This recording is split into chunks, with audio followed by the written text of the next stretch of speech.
ankalazana any Kristy.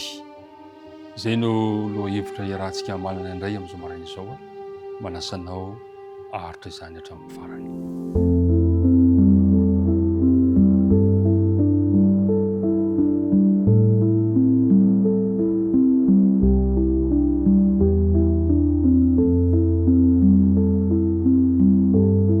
Miaraba-tsika rehetra amin'ity alahady maraina faraka amin'ny folo ny volana janoary ity, tafahoana indray sika noho ny fahasoavan'Andriamanitra, noho ny famindram-pony, noho ilay fofinaina avy any aminy no mbola antony fahavelomantsika, ka dia miaraba-tsika tsiraray avy ny fiadanan'ny tompony eo aminao sy ny ankohonanao.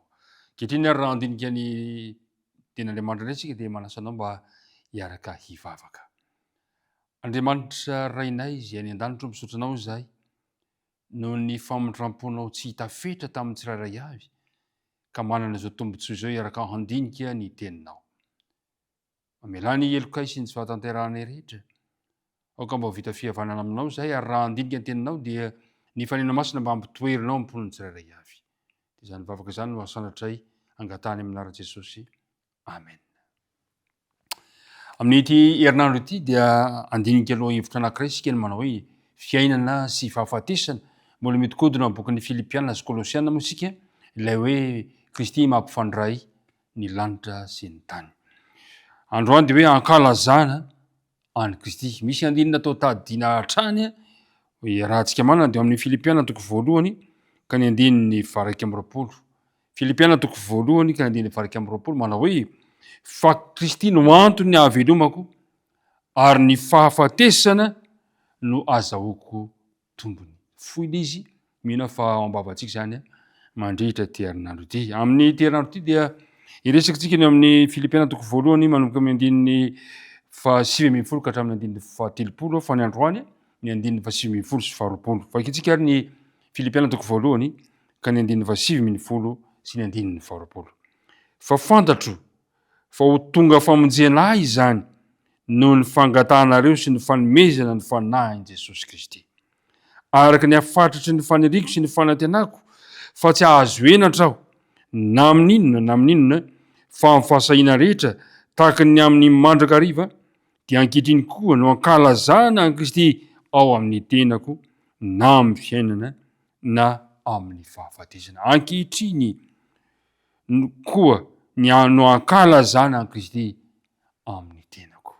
Roviana no mba ankalazanao any Kristy eo amin'ny tenanao. Fa Paoly dia laza ankehitriny no ankalazana any Kristy amin'ny tenako. Amin'ity andininy ity dia misy inona no antenain'ny Paoly vokotr'ilay fahoriana izay iaretany. Inona no tena heverin'i Paoly fa manan-danja indrindra teo amin'ny fiainany. Fantatsika tsara fa mbola amin'ny fifatorana no misy an'i Paoly amin'izao fotoana izao. Na dia tsy jiolahy aza Paoly, dia tsy io koa no fotoana voalohany ampidirana azy tao an-tranomaizina.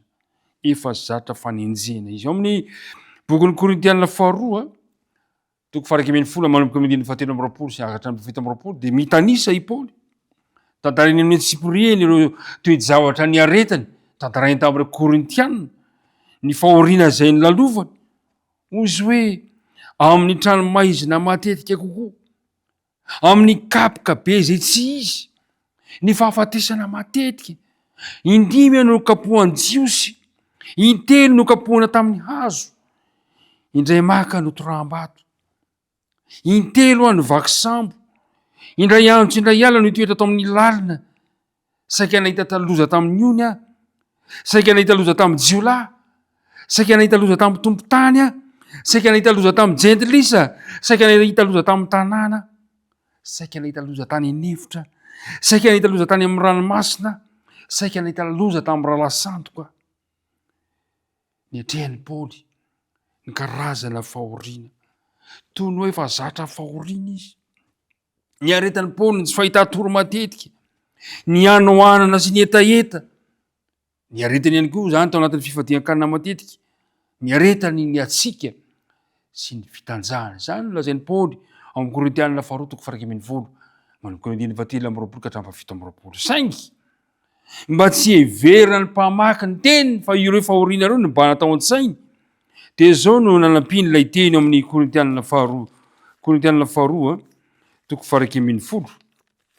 Korintianina faharoa toko faraky ambin'ny folo ka ny andininy fahavalo amby roapolo. Hoy izy hoe afa-tsy ireo zavatra ivelany dia mbola nisy koa izay nahazo ahy isan'andro dia ny fiahina ny fiangonana rehetra. Ary zay natonga azy teny hoe ankehitriny no ankalazana an Kristy amin'ny tenako. Na dia tia ho azy ireo fahorianareo ry mpiara-midinika namana. Na dia tia ho azy ireo fisitrahana fanenjehana. Dia nytao an-tsainy Paoly mandrakariva ny fiahina ny fiangonana. Zany hoe na dia nisy aza ny fahoriana azo azy, na dia nisy aza ny loza saika nanjo azy isan'andro san'andro, dia niahy ny fiangonana izy satria tiany Paoly na dia ao anaty toejala sarotra indrindra aza dia ankalazaina eo amin'ny tenany Kristy. Ho an'ny Paoly ary dia ny ankalaza an Kristy eo amin'ny tenany no tena nantenainy indrindra teo amin'ny fiainana. Hany ka ny aretany izany fahoriana mafy izany tsy mora niatrika an'ireo toe-javatra reo fa ny aretany izany. Fa inona tokoa moa no fifandraisan'ny Paoly amin'reto fiangonana reto? Inona re zany tena manamarika ny fifandraisan'ny Paoly amin'reto fiangonana tahany Filipy reto? Zao no voalaza amin'ny Korintianina voalohany toko fahaefatra ka ny andininy fahaefatra ambin'ny folo. Dia zao no voalaza le teny Korintianina voalohany toko fahaefatra ka ny andininy fahaefatra ambin'ny folo sy manaraka. Tsy ny hamenatra anareo anefa no anoratako zany zavatra zany, fa mananatra anareo toy ny zanako malalako aho. Fa na dia manana mpampianatra iray alina amin'ny Kristy aza ianareo, dia tsy maro ray ianareo, fa izao no miteraka anareo ao amin'ny Kristy Jesosy tamin'ny filazantsara. Noraisin'ny Paoly toy ny zanaka nateraka ireto fiangonana. Hany ka na dia tao anatin'ny fahoriana aza, na dia tao anatin'ny anohanana aza, na dia tao anatin'ny loza saika namely aza dia niahy ireto fiangonana reto. Tahaka ny Jesosy izay niahy nafony zatra rehetra mba hamonjena antsika, dia vonina ihany koa ny Paoly andany sy olaniana ho an'ny namany mpino tany Korinto. Saingy zao tsy araka ny antenana azy, fa arakaraka ny itoviny ny asan'ny olona iray amin'ny asan'i Jesosy no mampiena ny fitiavany sy ny fankasahany sasany zany olona izany. Tsy nampaninana ny Paoly zany satria nahafinaritra azy. Dia izao hoe ankalazana eo aminy Jesosy Kristy.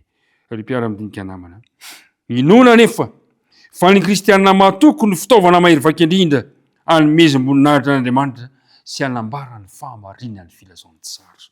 Androany ary tiako raha mba nafanapaha-kevitra koa ianao ohatrany hoe ankehitriny dia mba ankalazana amin'ny tenako Jesosy androany. Ka ny inona na inona ataoko, na inona mety zahatra lalovako androany, dia ankalazana eo amin'ny tenantsika mandrakariva Jesosy Kristy. Hoy izy hoe, zay ny voalaza le tenany, dia ankehitriny koa no ankalazana an Kristy eo amin'ny tenako na amin'ny fiainana na amin'ny fahafatesana. Andriamanitra ne hitahianao ndraiky adinio ny fomba fiainanao sy ny fomba fifandraisanao amin'ny olona. Moa ve ankalazaina eo aminao ny Jesosy Kristy. Tompony hombanao indray ka ianao dia anofanapa-kevitra androany fa avy aminao no hiderana sy ankalazana an Jesosy amin'izay ataonao androany. Hivavaka antsika ankehitriny. Tompo Andriamanitra io misotranao izahay no nitaridalana izay nomenao anay androany ka nampafantaranao ny tantaran'ny apôstôly Paoly fa na dia teo aza ny loza ny fisitrahana maro samihafa izay nahazo azy, dia teo amin'ny fiainana isan'andro san'andro kosa ny fiahina ny fiangonanao ka dia nankalazaina teo amin'ny tenany Jesosy Kristy. Tiana koa androany raha mba ankalazaina eo amin'ny fiainanay Jesosy amin'ity tontolo andro ity. Mitahianay tantany izahay aza mahafoina masaraka anay tompo androany. Vavaka tononona sy angatana aminara Jesosy. Amen.